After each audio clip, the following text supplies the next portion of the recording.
Welcome back once again to GPAT mentor और आप सभी का स्वागत है IIT VHUM form entrance exam video series के वीडियो नंबर 10 में, जिसमें हम बात करने वाले हैं फार्माकोग्नोसी बेस्ड क्वेश्चंस जो कि हमें PYQs प्रीवियस ईयर में देखने को मिले हैं। मोस्ट प्रोबेबली 2025 के PYQs में हमें देखने को मिले हैं। तो फार्माकोग्नोसी एक ऐसा सब्जेक्ट है जो कि 10 से 12% क्वेश्चंस को कैटर करता है। इसका मतलब ये है कि 10 से 12 क्वेश्चन 100 क्वेश्चंस में से आपको फार्माकोग्नोसी में देखने को मिलेंगे। ये 10 क्वेश्चंस में से 30% क्वेश्चंस ऐसे देखने को मिले हैं 2025 में जो कि डायग्राम बेस्ड हैं, और ऐसे सवाल आपको नाइपर या फिर जीपैट के एग्जाम में देखने को नहीं मिलते हैं, ना ही RRB फार्मासिस्ट में देखने को मिलते हैं। तो इसीलिए हम वीडियो को डिवाइड करेंगे 2 सेगमेंट्स में। पहला होगा डायग्राम बेस्ड क्वेश्चंस और फिर नॉन डायग्राम बेस्ड मतलब थ्योरी बेस्ड क्वेश्चंस के बारे में। फार्माकोग्नोसी में नॉर्मल क्वेश्चंस देखने से पहले मैं चाहूंगा कि जो हमारा वीडियो का थंबनेल और टाइटल रहा है diagram based questions from pharmacognosy, हम उनको देख लें। 3 ऐसे सवाल थे जो कि 2025 के पेपर में आपको देखने को मिले थे। 2023 में 2 ऐसे सवाल थे। 2024 का मुझे पता नहीं भाई, खोज रहा हूं, अगर मिल जाएगा तो वो भी करा देंगे। So this is type of placentation question है। Identify the type of placentation, identify the type of venation, identify the type of stomata। तो इसको मैंने लिखा है type of placentation, type of venation, type of stomata. हर एक के 4 option है, यही ऑप्शन पूछे गए थे। अभी आपको PDF फॉर्मेट में अपने स्क्रीन पे भी दिख जाएगा, कुछ समय का इंतजार करिए। सो ये जो डायग्राम है ये रिप्रेजेंट कर रहा है किसी प्रकार के प्रेजेंटेशन को। 4 ऑप्शन है हमारे पास, free, central, exile, marginal, parietal. इसमें से हमारे पास क्या आंसर रहने वाले? देखो मुझे तो आंसर पता है, मैंने तो अभी भी क्वेश्चन यहाँ बनाया तो ऑब्वियसली मुझे पता है, लेकिन तुम्हें ध्यान देना है कि भाई इसका आंसर एक्साइल होगा। अब वेनेशन की बात कर लें, ये 11वीं 12वीं में का टॉपिक है वेनेशन। ऐसे तो अगर आपने पैरेलल और रेटिकुलेट पढ़ा है, मल्टीकोस्टेट और यूनिकोस्टेट क्या होता है, तो भाई ये सवाल आप सही कर जाते हैं। देयर इज नो डाउट ये सवाल सही हो जाता आपसे, आप यदि एग्जाम में बैठे होते तो टाइप ऑफ वेनेशन जो है हमारे पास 4 ऑप्शन है। Again multicostate parallel, unicostate parallel, multicostate reticulate, unicostate reticulate. अब देखो फिर से मुझे तो आंसर पता है लेकिन आपको भी बता देता हूं, दिस इज मल्टीकोस्टेट पैरेलल। तो ये 2 सवाल हमारे हो गए। मान लेते हैं कि ये सवाल भी नहीं हुआ, ये सवाल भी नहीं हुआ, ये तो मेरे लिए भी बहुत ज्यादा नया है। बट यदि टाइप ऑफ स्टोमेटा की हम बात करें तो इसके बारे में तो हम पढ़ सकते हैं। आपने इंट्रोडक्शन ऑफ फार्माकोग्नोसी में आपने इसके बारे में पढ़ा होगा, बस डायग्राम आपने नहीं देखा होगा, या डायग्राम देखा भी होगा तो आपने अपने नोट्स में नहीं बनाया होगा। और यदि नोट्स में बनाया है तो वह IIT BHU के एग्जाम में आया भी है, और आपको ध्यान देना है। ये जो बॉक्स है इसके अंदर मैंने लीफ बनाया है जिसके अंदर हम स्टोमेटा को देख पा रहे हैं। सो ये किस प्रकार का स्टोमेटा है? 4 ऑप्शन है हमारे पास, एक्टिनोसाइटिक, अनोमोसाइटिक, डायसाइटिक, एनाइसोसाइटिक। तो अगेन मुझे तो आंसर पता है तो मैं तो लगा दूंगा एनाइसोसाइटिक। लेकिन यदि मैं एग्जाम में बैठा होता और मेरे सामने ये सब सवाल होते तो मैं तीनों में तुक्का ही मार रहा होता, नो डाउट। यदि मुझे नहीं पता है कि डायग्राम बेस्ड क्वेश्चन पूछे जाते हैं तो ऑब्वियस सी बात है, जब डायग्राम बेस्ड क्वेश्चन पूछे जाएंगे और नेगेटिव मार्किंग नहीं है तो मैं तुक्का मारूंगा ही मारूंगा।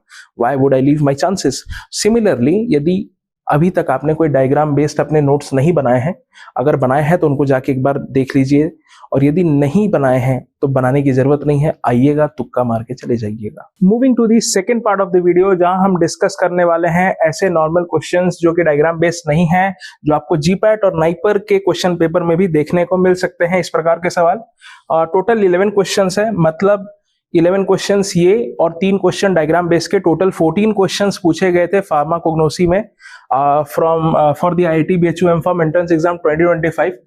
यदि आपको ये नहीं दिख रहा है तो प्लीज हायर रेजोल्यूशन पे शिफ्ट कर लें अपने यूट्यूब वीडियो को, और फिर आप इसे आराम से देख सकते हैं। स्क्रीनशॉट ले लें आप चाहते हैं तो कि कैसे सवाल थे। नेक्स्ट वन हम इसे डिस्कस करना शुरू करते हैं, यहां से स्टार्ट करते हैं। Which of the following is a proto alkaloid? Option में है कुर्ची, एर्गोट, कॉलेंचिकम, सिंकोना।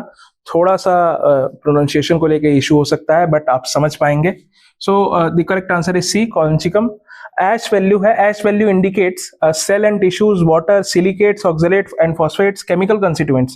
तो सिलिकेट, ऑक्सलेट, फॉस्फेट्स ये हमारा इनऑर्गेनिक कंटेंट है जो कि एश वैल्यू रिप्रेजेंट करता है, इंडिकेट करता है। So correct answer is C. ये थोड़ा सा हार्ड क्वेश्चन है, क्वेश्चन नंबर 3, जो कि मुझे लगता है कि बहुत ही मुश्किल ही बच्चों को, मतलब आउट ऑफ अगर 2000 बच्चे पेपर में बैठ रहे हैं तो 1999 को नहीं आता होगा। two alkaloids O methyl halfordinol and isopentyl halfordinol have been isolated from which of the plant? तो ये प्लांट का साइंटिफिक नेम दिया हुआ है, इसका करेक्ट आंसर है एजिल मेरमेलोस, बाकी करेक्ट आंसर नहीं है। ये एक आसान सवाल है, मुझे लगता है कि अगर 2000 बच्चे बैठे हैं तो 2000 के 2000 इसे सही कर सकते हैं। Number of isoprene units in sesquiterpenes, तो 3 यूनिट्स होते हैं आइसोप्रीन के सिस्क्योटर्पिन्स में। तो ये लास्ट वाला हो गया। ये एक ऐसा सवाल है जो मुझे लगता है कि मुझे कुछ भी नहीं पता होगा तो भी मैं इसे सही करने की कोशिश कर सकता हूं। क्वेश्चन है intrinsic factor affecting cultivation of medicinal plant. ऐसा कौन सा इंट्रिंसिक फैक्टर है जो कि कल्टीवेशन ऑफ मेडिसिनल प्लांट को इफेक्ट करता है? तो देखो, रेनफॉल एक एक्सटर्नल फैक्टर है, सॉइल एक एक्सटर्नल फैक्टर है, टेम्परेचर एक एक्सटर्नल फैक्टर है। तो जो इंट्रिंसिक फैक्टर हो गया वो पॉलीप्लॉइडी ही होगा। So B is the correct answer. Polyploidy is the intrinsic factor that affect cultivation of medicinal plant. इस प्रकार से आप इसे सॉल्व कर सकते हैं। Next one is D limonene. इसके बारे में आप वोलेटाइल ऑयल वगैरह में पढ़ सकते हैं कि किस प्रकार का है। So D limonene is a bicyclic monoterpene, monocyclic monoterpene, acyclic sesquiterpene या फिनाइल प्रोपेन। डेरिवेटिव, इनके आगे डेरिवेटिव भी लिखा हुआ था पेपर में, derivative derivative derivative phenyl propane derivative, right. तो इसका करेक्ट आंसर होगा B, that is monocyclic monoterpene. Next one is crude fibre value of drug is measure of what. फिर से बोलता हूं, crude fibre value of drug is measure of what.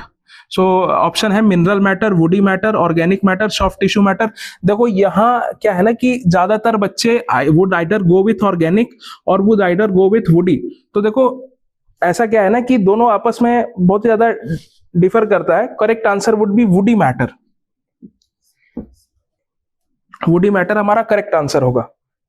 अब हमने solve कर लिए 7 क्वेश्चंस। अब आते हैं 8 की तरफ। अगेन हमारे पास एक साइंटिफिक नेम है, पूछा है साइंटिफिक नेम है प्रूनस अमेल्डिगस की फैमिली कौन सी है।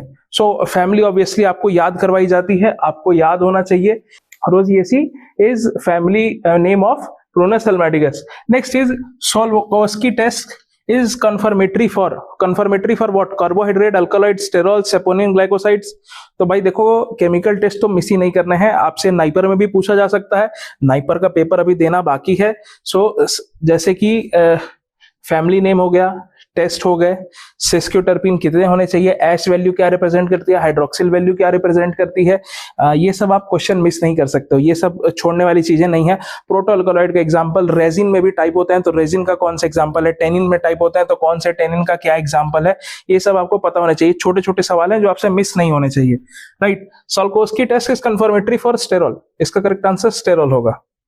Now stem crude drug which identify which of the following is stem crude drug। Question ये था, stem crude drug identify which of the following। तो हनी, इपेक, एफेड्रा एंड अश्वगंधा। सो इसमें हमारा करेक्ट आंसर हो जाएगा एफेड्रा।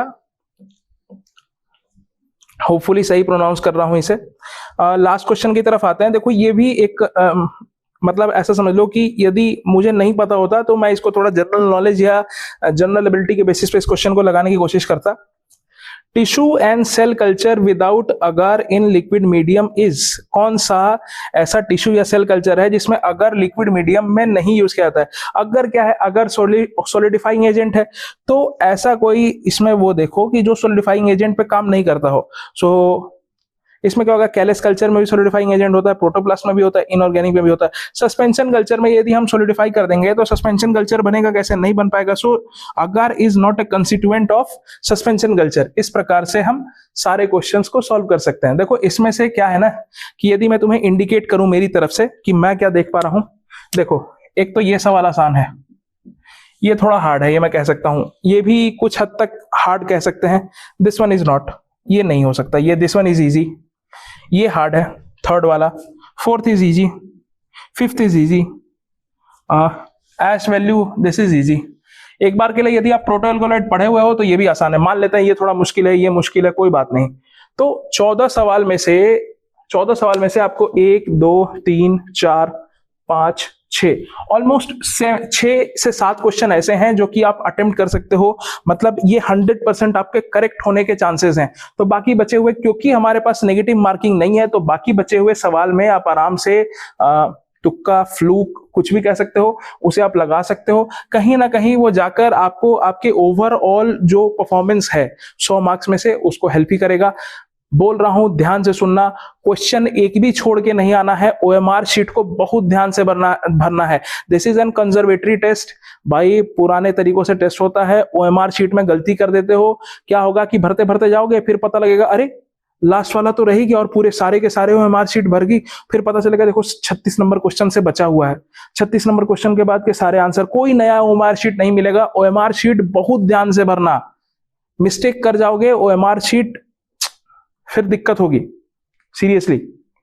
चलो, तो इसके अलावा और भी मेरे पास क्वेश्चंस हैं कुछ, उसको हम अगली वीडियो में डिस्कस करेंगे किसी और सब्जेक्ट के साथ। तो this was all about pharmacognosy. 2 part में वीडियो को कंप्लीट किया है। होपफुली आपको मजा आया होगा, क्वेश्चंस को देख के आपके अंदर कॉन्फिडेंस आया होगा कि हाँ भाई ऐसा कुछ आसमान से स्पेस से नहीं पूछ लेते हैं, वैसे ही सवाल पूछते हैं जो कि पूछे जाने चाहिए, और आप भी इसके लिए तैयार हैं, ऐसा सोचकर चलना है और आराम से आके पेपर देना है 14 तारीख को। चलो फिर मिलते हैं एक नए वीडियो के साथ। जीपैट मेंटोर के साथ बने रहें IIT VHU M form entrance exam series में।